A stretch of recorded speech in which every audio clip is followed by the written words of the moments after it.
लेकिन western culture आज भी गोवा में चलता है, पुर्तगालियों का पूरा कल्चर चलता है। पुर्तगाली लास्ट में छोड़ के गए थे, जब भारत सरकार दौड़ाई थी मारने के लिए ना, तब जाके भाग के गए थे। वो बोल रहे थे हमारा स्वतंत्र राज्य है, बात कर रहा था यहाँ पे तो चलेंगे नहीं, अंधभक्त बनना नहीं है, जाके मतलब 100 को कुकर्म कर ले या जाके गंगा नदी में डुबकी लगा ले तो कुकर्म खत्म हो जाएगा। ऐसा है गोपाल? ऐसा नहीं है। उत्तर प्रदेश में हम लोग बच्चा पैदा करने में महारत हासिल है, बुरा मत मानिएगा, जो हकीकत है वो हकीकत है। हम लोग साथियों कैसे हैं आप सब? उम्मीद होगा कि शानदार जानदार और जबरदस्त होंगे। साथियों आइए ना, आज हम लोग ना जियोग्राफी का क्वेश्चन और आंसर लेके आए हैं, एमसीक्यू मॉक टेस्ट। तो आइए ना बिना देरी किए हुए स्टार्ट करते हैं। क्या करते हैं? बिना देरी किए हुए स्टार्ट करते हैं, ठीक है? चलिए तो आइए, हम लोग का पहला क्वेश्चन है। पहला क्वेश्चन क्या है मेरे प्यारे साथियों? पहला क्वेश्चन है, पृथ्वी का सबसे बड़ा महाद्वीप कौन सा है? शायद आपको भी याद होगा कि पृथ्वी का सबसे बड़ा महाद्वीप कौन सा है, नहीं पता है? तो आइए स्टार्ट करते हैं हम लोग। पृथ्वी का सबसे बड़ा महाद्वीप है एशिया। एशिया अर्थात हम लोग उस देश में रहते हैं, मतलब उस महाद्वीप में रहते हैं ना, जिसे हम लोग प्यार से एशिया बोलते हैं। मतलब पूरे महाद्वीपों का सबसे बड़ा महाद्वीप है एशिया, ठीक है? अफ्रीका इससे छोटा है, और ये क्या है?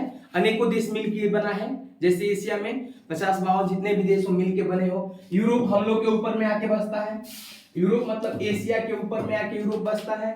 उत्तरी अमेरिका मतलब भारत के क्या बोलते हैं ना, दक्षिणी अमेरिका की साइड में आने वाला ये क्या है? तो एक महाद्वीप है। अगले क्वेश्चन पे आएंगे हम लोग।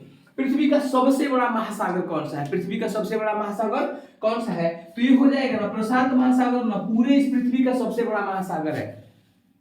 हम लोग तो पढ़ते हैं तो पढ़ाई में ये भी बताया जाता है ना कि पूछल तारे जब आए थे, एस्ट्रॉइड जब आके गिरे थे ना, तो प्रशांत महासागर इसके वजह से बन गया था। क्या बन गया था?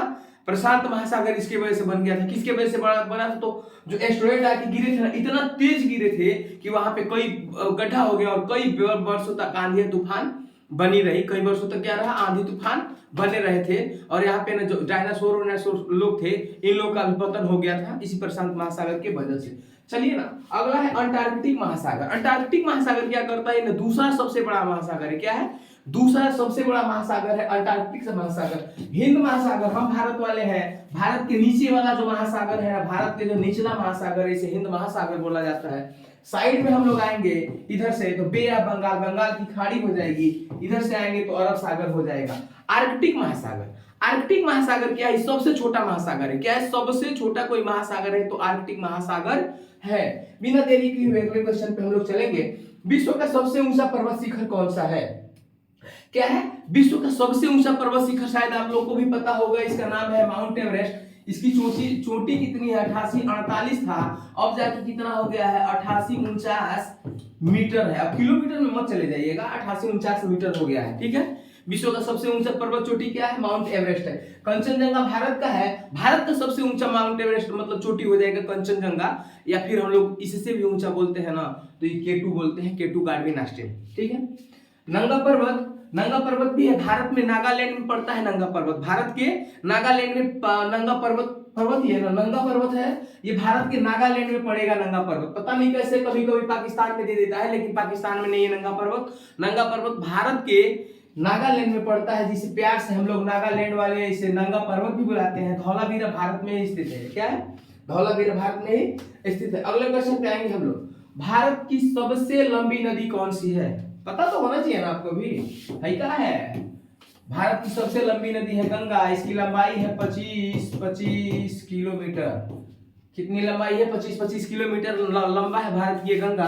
कहां से निकलती है गंगा? गंगोत्री ग्लेशियर से निकलते हुए भारत के अनेकों शहरों को पवित्र करते हुए, उसमें हमारा वाराणसी शामिल है, पटना घाट शामिल है, पवित्र करते हुए चली जाती है। लोग तो ये बोलते हैं कि एक बार इसमें डुबकी लगाने से ना पूरा पाप मिट जाता है, लेकिन हम लोग भारत वाले इस थ्योरी पे तो चलेंगे नहीं। अंधभक्त तो बनना नहीं है कि जाके मतलब 100 को कुकर्म कर ले या जाके गंगा नदी में डुबकी लगा ले तो कुकर्म खत्म हो जाएगा। ऐसा है गोपाल? नहीं सर, ऐसा नहीं है। कर्म अच्छा करिएगा ना तभी जाके नदी में भी नहाइएगा तो फलित होगा, नहीं तो कोई फायदा होने वाला नहीं है। हम लोग का तरी धारणा है ना, जैसे पनिया उनिया ला कर रख लेते हैं तो 2-3 पीढ़ी रहने के बाद भी ना पानी में क्या बैक्टीरिया नहीं आती हैं, तो इसके वजह से लगता है कि मतलब सारा कुकर्म करके जाने के बाद से ना गंगा नदी हम लोग को धुल देगी। ऐसा कुछ नहीं है। लेकिन हाँ, घूमने की जगह है, देखने की जगह है, भारत की सबसे पवित्र नदी है, तो कोई दिक्कत नहीं है, आप वहां पे जा सकते हैं। यमुना, यमुना गंगा की सबसे बड़ी सहायक नदी है। यमुना गंगा की सबसे बड़ी सहायक नदी। देखिए ना, इधर से गंगोत्री ग्लेशियर हम मान लेते हैं, थोड़ा सा चेंज कर लेते हैं, आ जाइए, कोई दिक्कत तो नहीं है। यहाँ से गंगोत्री ग्लेशियर होते हुए इधर से गंगा निकल रहा है, यहीं से ना मतलब कुछ दूर से आके यहाँ तक आया है यमुना, मतलब इसकी सहायक नदी है, इसका सहायता करता है। ब्रह्मपुत्र, ब्रह्मपुत्र ना क्या है? पूरा भारत की जो चाइना से निकलते हुए नदी अब बनाइए देते हैं आपको, चलिए। हाँ, बनाने के लिए तो फिर हमको इरेज करना पड़ेगा, कोई दिक्कत नहीं, आइए इरेज कर लेते हैं। और पूरा ही आप लोग को नदी तंत्र बनाते हुए लेके चलते हैं, कोई दिक्कत नहीं। आइए हम लोग टूटे फूटे भारत में, टूटे फूटे भाषा में भारत बना लेते हैं, ठीक है। टूटा फूटा भारत भाषा में भारत बन गया, कोई दिक्कत किसी को नहीं है। यहाँ से निकलता है ब्रह्मपुत्र नदी, कहाँ से निकलता है ब्रह्मपुत्र नदी हो, और ब्रह्मपुत्र नदी यहाँ से चाइना से निकलते हुए हमारे राज्य से होके, चाइना में इसको क्या बोलते हैं, चाइना में सांगपो बोलते हैं ब्रह्मपुत्र नदी को, चाइना में सांगपो बोला जाता है। भारत में हम भारतवासी प्यार से इसे ब्रह्मपुत्र नदी बुलाते हैं, ब्रह्मा का पुत्र हम लोग इसको मानते हैं, ब्रह्मा का दी हुई वरदान मान लेते हैं हम लोग। और यही नदी जब इधर बांग्लादेश में जाती है ना, तो बांग्लादेश वाले ने इसे जमुना बोलते हैं, क्या बोलते हैं, जमुना बोलते हैं। एक नदी का 3-3 नाम हो जाता है, ध्यान दीजिएगा, देश की वजह से। चाइना वाले सांगपो, हम लोग भारत वाले ब्रह्मपुत्र, और ये क्या बोलते हैं बांग्लादेश वाले जमुना। मतलब ये हो गया, क्या हो गया, ये ब्रह्मपुत्र नदी का था। ये अभी हमने क्या बताया था, यमुना किसकी सबसे बड़ी सहायक नदी है, तो गंगा की। यहाँ से निकलती है गंगा, गंगोत्री ग्लेशियर से ये भी इधर चले जाती है, बंगाल की खाड़ी में जाके गिर जाती है, ठीक है। तो यहाँ से निकलती है जब गंगा ना, तो यहीं से निकलती है यमुना। फिर चेंज करना पड़ेगा कमरिया हमको, यहाँ से निकलती है यमुना, इसकी सबसे बड़ी सहायक नदी है। गोदावरी दक्षिण भारत की नदियों में एक है, गोदावरी दक्षिण भारत की बूढ़ी नदी बोली जाती है। गोदावरी यहाँ के दक्षिण भारत की बूढ़ी नदी बोली जाती है। कौन सी नदी, गोदावरी। चलिए अगले क्वेश्चन पे हम लोग चलते हैं। अगला क्वेश्चन है, भारत का सबसे बड़ा मरुस्थल कौन सा है। भैया भारत का सबसे बड़ा मरुस्थल क्या हो जाएगा, थार का मरुस्थल भारत का सबसे बड़ा मरुस्थल हो जाएगा। थार का मरुस्थल क्या हो जाएगा, भारत का सबसे बड़ा मरुस्थल हो जाएगा। अच्छा, फिर हम लोग मैप बनाना पड़ेगा। थार का मरुस्थल है किधर, आइए ना, मैप में ज्यादा समय नहीं लेते हैं हम, कोई दिक्कत नहीं है। चलिए यहाँ पे पड़ेगा, कहाँ पे, यहाँ पे राजस्थान पड़ेगा, ठीक है। तो राजस्थान पड़ेगा ना, तो यहीं पे है थार का मरुस्थल। थार का मरुस्थल ना मतलब पूरे भारत का सबसे बड़ा मरुस्थल है थार का मरुस्थल। कई किलोमीटर है राजस्थान तक, राजस्थान में फैला है, गुजरात में फैला है, थोड़ा पंजाब में भी गया है, ठीक है। हाँ, हम लोगों ने जाना कि राजस्थान थार का मरुस्थल भारत का सबसे बड़ा मरुस्थल है। गोबी मरुस्थल है, चीन में पड़ता है। कहाँ पे पड़ता है गोबी मरुस्थल, चीन में पड़ता है। सहारा का ये मरुस्थल पूरी दुनिया के सबसे बड़ा मरुस्थल में एक है, पहला स्थान पे आता है सहारा मरुस्थल, ठीक है।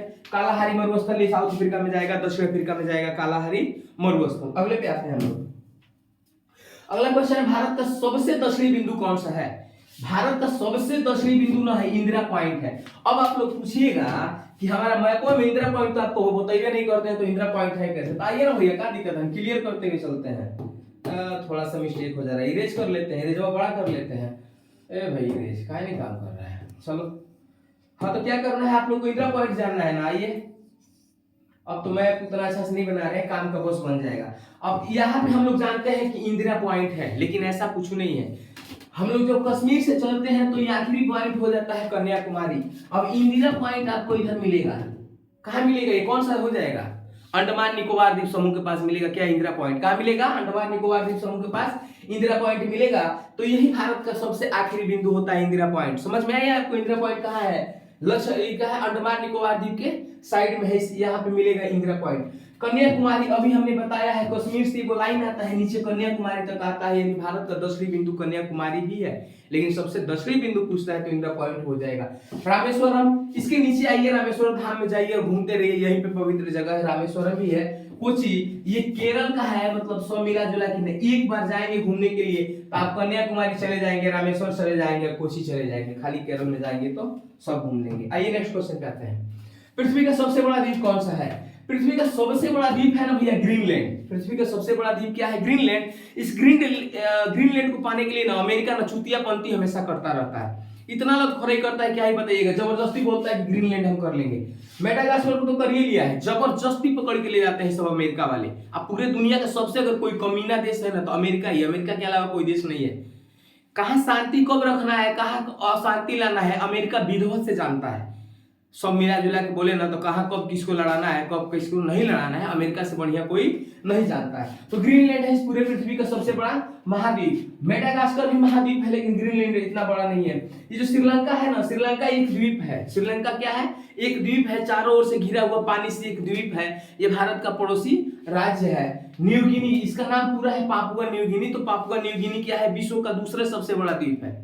विश्व का क्या है, दूसरा सबसे बड़ा द्वीप है। कौन सा द्वीप, पापुआ न्यू गिनी। तो आइए नेक्स्ट क्वेश्चन पे आएंगे हम लोग। क्या लिखा है, सूर्य के सबसे निकट ग्रह कौन सा है। अब बताइए आप ही लोग, सूर्य के सबसे निकट ग्रह कौन सा है। कभी कभी जैसे ये आता है ना, तो क्या बोलते हैं ना, कभी कभी उसमें एक बोलता है ना छलांग लगाने वाला भी क्वेश्चन दे दिया जाता है। आइए हम सूर्य बनाते हैं, बता बातें खत्म करते हैं। आइए हम लोग भारत वाले हैं भाई, उगते सूरज और डूबते सूरज का पूजा करते हैं, तो सूर्य नहीं बना सकते हैं। ठीक है चलिए, आइए प्यार से हम लोग सूरज बना दिए। अब कोई दिक्कत नहीं है ना किसी को? नहीं सर। हाँ ठीक है, धन्यवाद। किसी को दिक्कत नहीं है, क्या बना दिए हम लोग? सूर्य बना दिए। सूर्य के पास क्या हो जाएगा? बुध, शुक्र, पृथ्वी, मंगल। अरे क्या बना दिए हम? चलिए, मंगल के बाद से क्या हो जाएगा? बृहस्पति। बृहस्पति के बाद से शनि, अरुण और वरुण। खत्म हो गया किसका कहानी?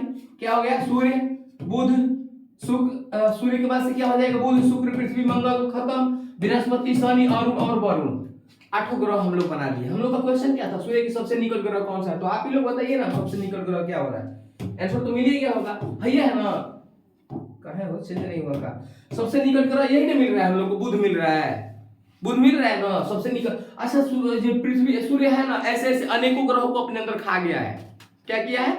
अनेकों ग्रहों को अपने अंदर खींच के खा गया है। पता है ग्रेविटी है, जबरदस्ती सूरज खींचता है कि ना हमारे पास आओ, और जो नहीं आ पाता है उसे जिंदगी भर के लिए दुश्मनी कर लेता है।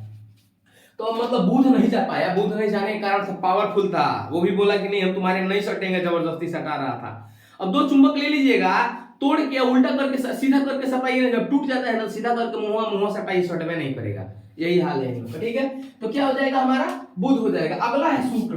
बुध के बाद से ना दूसरा है पृथ्वी की बहन, पृथ्वी की भगिनी, पृथ्वी की बेटी, सांझ का तारा, सुबह का तारा, सब मिला जुला के किसको बोला जाता है? सूर्य को बोला जाता है, शुक्र को बोला जाता है। पृथ्वी है हमारा, पृथ्वी इस पूरे दुनिया का ना, इस क्या बोलते हैं? विचलित करने वाला ग्रह बोलते हैं, अनोखा ग्रह बोलते हैं। जहां पृथ्वी में क्या क्या शामिल है? हम लोग आगे ऊपर है, वहां पे जीवन संभव है। थोड़ा नीचे जाइएगा तो पानी है, और बीच में जाइएगा तो आग का धधकता हुआ गोला है। तो अजूबे ना हुआ जी, इसी में सब कुछ है। हम लोग भी है, पशु पक्षी जीव जंतु सब लोग शामिल है। पानी है, पानी भी नहीं जलता है। गुरुत्वाकर्षण बल भी है, और साथ ही आग का धधकता हुआ एक गोला भी है अंदर। मंगल, मंगल एक रेड ग्रह है, ठीक है? मतलब सब मिला जुला के चारों ग्रह दिया है। ध्यान देने योग्य बातें हैं ना, ये चारों ग्रह आंतरिक ग्रह है। चारों ग्रह क्या है? तो आंतरिक ग्रह है। चारों ग्रह आंतरिक ग्रह है। अगर हई 4 को दिया होता तो चारों ग्रह बाह्य ग्रह होते। सब मिला जुला के इन चारों ग्रह पे हम लोग उतरेंगे ना, तो उतरेंगे ऊपर और जाएंगे नीचे, उतरेंगे ऊपर और जाएंगे नीचे। भाई ये गैसीय के गोला है, गैसीय गोला है। इसमें भूमि नहीं है। जैसे सूरज एक गैस है ना, हाइड्रोजन और हीलियम का मिलकर बना है ना सूरज गैस, वैसे ही ये सब गैस है। और नीचे चले जाएंगे हम लोग। अगले क्वेश्चन पे आएंगे हम लोग, ज्यादा समय ले लेते हैं, ठीक है? पृथ्वी का एकमात्र प्राकृतिक उपग्रह कौन सा है? प्राकृतिक उपग्रह अर्थात हम उसको बोलेंगे ना जिसको हम लोगों ने नहीं बनाया है। मतलब हम लोग को छोड़ के इस ब्रह्मांड में जिसने भी ने बनाया है ना, उसे प्राकृतिक बोल देंगे। तो भाई हमारा पृथ्वी का एक ही उपग्रह है जिसे हम लोग क्या बोलते हैं? चंद्रमा। क्या बोलते हैं? चंद्रमा। जब हम लोग छोटे होते हैं तो हम लोग की मम्मी लोग या आसपास के बच्चों की मम्मी बोलती है, जब लड़का रोता है ना, कि बाबू चंद्रमा को लाएंगे, ठीक है? चंदा मामा दूर के पुआ पकावे, जो भी लोग बोलते हैं, तो ये वो कहानी बोल देते हैं। और जब ये लड़का बड़ा हो जाता है तो घर के लोग क्या बोलते हैं? चांद सी दुल्हन लाएंगे। एक ही वो चंद्रमा का कितना परिवर्तन कर दिया जाता है, ध्यान दीजिएगा। तो ये हमारे जीवन का एक अभिन्न अंग है चंद्रमा। मंगल एक ग्रह है, शुक्र एक ग्रह है, बृहस्पति एक ग्रह है, चंद्रमा क्या है? उपग्रह है, वो पृथ्वी का उपग्रह है। चलिए अगले क्वेश्चन पे आएंगे भाई, ज्यादा क्वेश्चन है हम लोग के पास, बस नहीं सोने वाला है। विश्व की सबसे लंबी नदी कौन सी मानी जाती है? तो विश्व की सबसे लंबी नदी ना नील नदी मानी जाती है। कोई कौन सी नदी?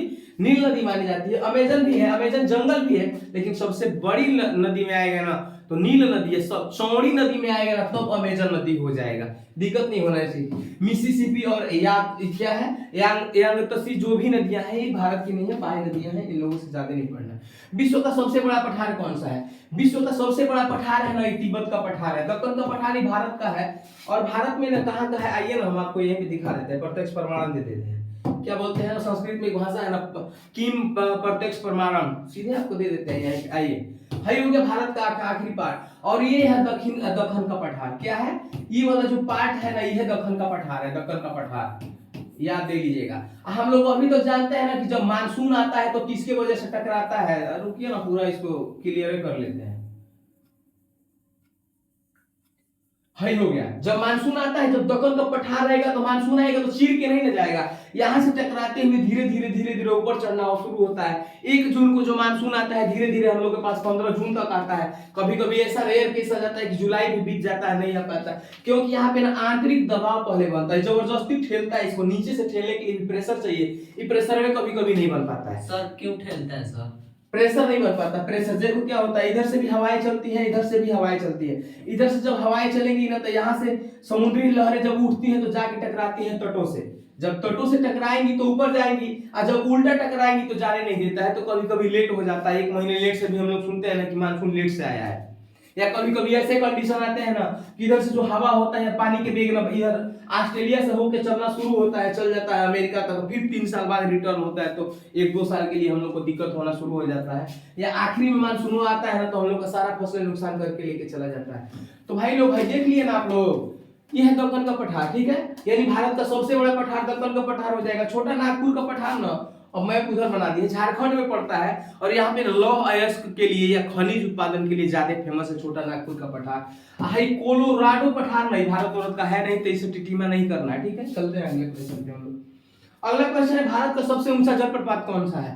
भारत का सबसे ऊंचा जलप्रपात हम लोग को पहले मालूम था कि जोंग, लेकिन जोंग नहीं होगा, ये होगा कुचिकल जलप्रपात। क्या हो जाएगा? कुचिकल जलप्रपात क्या हो जाएगा? भारत का सबसे ऊंचा जलप्रपात हो जाएगा।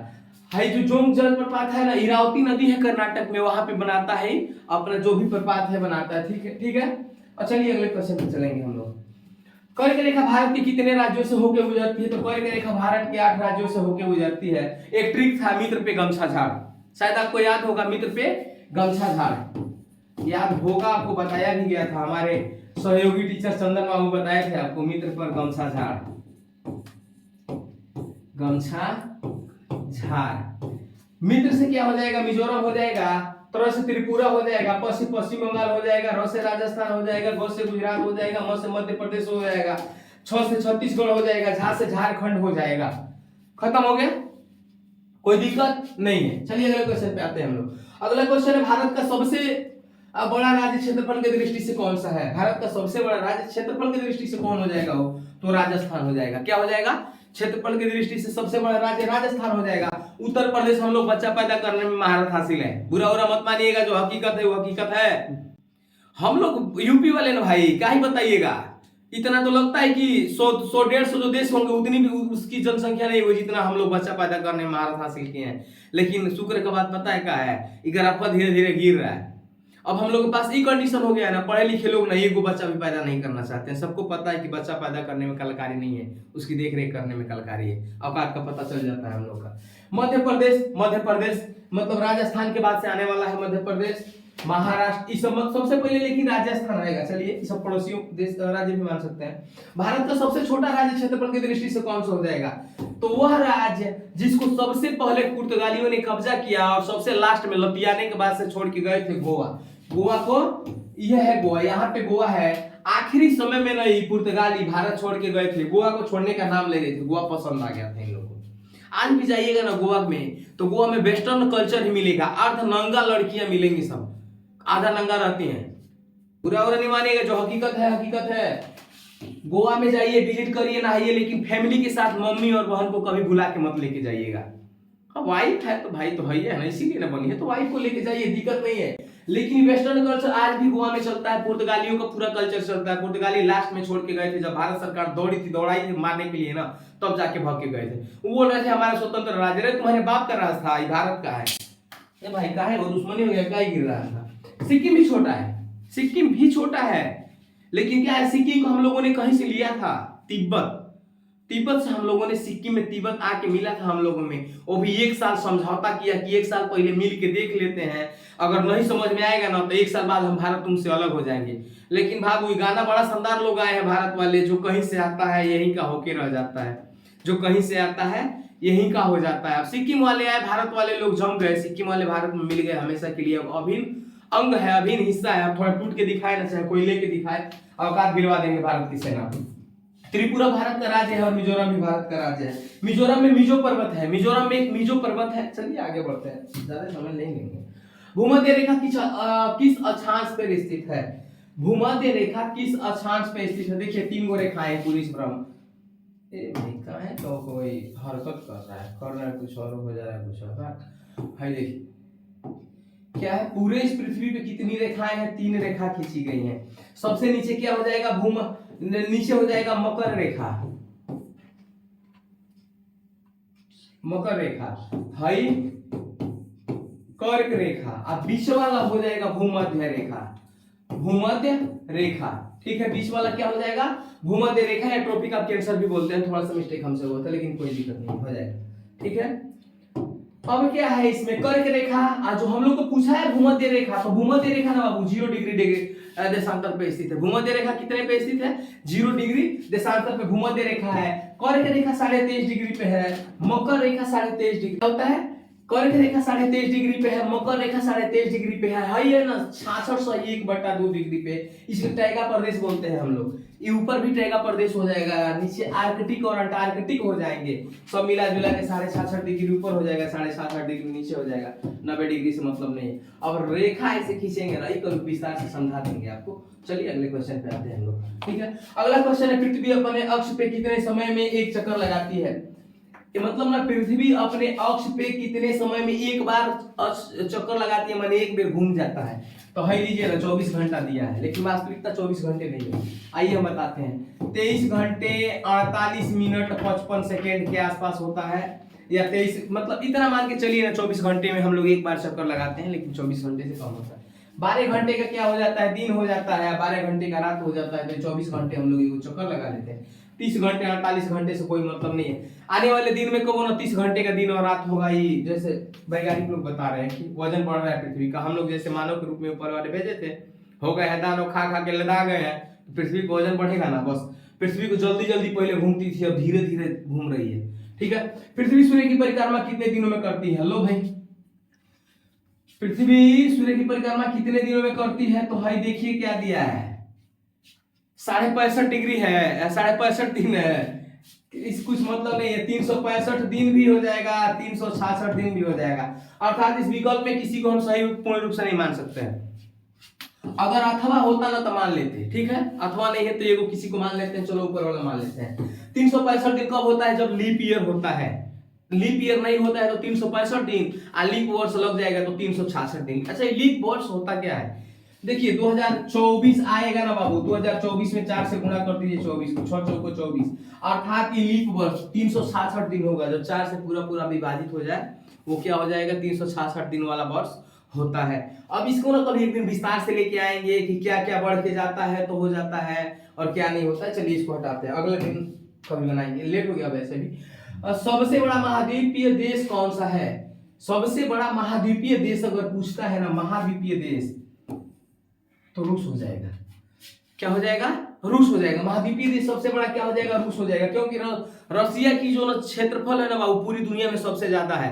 भले ही जनसंख्या कम है लेकिन एरिया सबसे ज्यादा रखा है। आज भी तो लतियाइए रहा है ना किसी देश को, आज भी किसी देश को लतिया रहा है। आप ही लोग बताइए ना किस देश को लतिया रहा है, आज भी छीन रहा है, बोल रहा है ना हिस्सा हमारा है। एक बार देखते हो ना, लोग बोलते हैं ना कि शिव का मतलब त्रिनेत्र जब खुल जाता है तो नुकसान होता है, रसिया जब युद्ध करने लग जाता है तो कहाँ मानने वाला है, मतलब वो हाथ तो मानता ही नहीं है और दूसरे देश पे भी कब्जा कर ही लेता है। तो इसका आंसर हो जाएगा रसिया। चीन भारत का सबसे पड़ोसी देश, एकदम प्यारा लतखोर देश, कब पीठ पीछे वार करेगा किसी को नहीं पता है। 1962 में जैसे किया था, मार एकदम छुरा से घूम दिया था।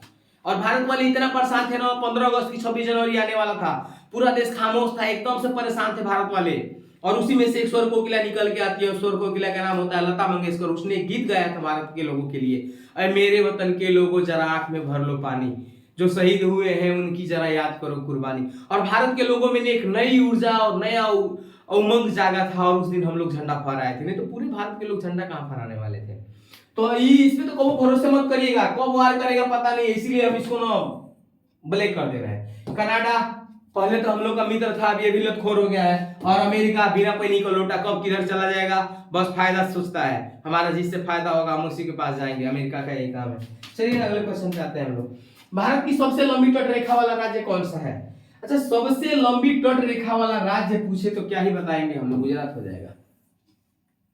क्या हो जाएगा, गुजरात हो जाएगा। अब कोई पूछ दे कि गुजरात कैसे हो जाएगा, कोई पूछ दे कि गुजरात कैसे हो जाएगा, तो आइए ना हम विस्तार कर लेते हैं थोड़ा सा, एक बार और मैप बना लेते हैं। हाई हो जाएगा गुजरात। ये है ना गुजरात। देखिए तटीय रेखा से मतलब है ना भाई पूरा समुद्र से लगा है गुजरात, देख रहे हैं समुद्र से लगते हुए यहाँ तक आया। अगर इसको खोल दीजिएगा तो ज्यादा लंबा हो जाता है। तो तटीय, तटीय का मतलब हो जाता है समुद्र से घिरे हुए राज्य। हम लोगों ने क्या जाना कि समुद्र से घिरे हुए भारत का सबसे लंबा राज्य गुजरात हो जाएगा। महाराष्ट्र है लेकिन महाराष्ट्र थोड़ा सा घिरा हुआ है। केरल है लेकिन केरल छोटा सा राज्य है, मैटर यही करता है। तमिलनाडु भी है लेकिन गुजरात इतना बड़ा एरिया नहीं है। तो दोस्तों अभी के लिए सिर्फ हम लोग इसी पे क्लास क्लोज करेंगे। वैसे भी हम लोग का सेशन लेट हो चुका है, 10:30 हो चुका है। अगर वीडियो अच्छा लगा हो आप मन ऑन करे तो लाइक शेयर और सब्सक्राइब जरूर कर दीजिएगा और प्यार और थोड़ा दे दीजिएगा हमारे। जय हिंद।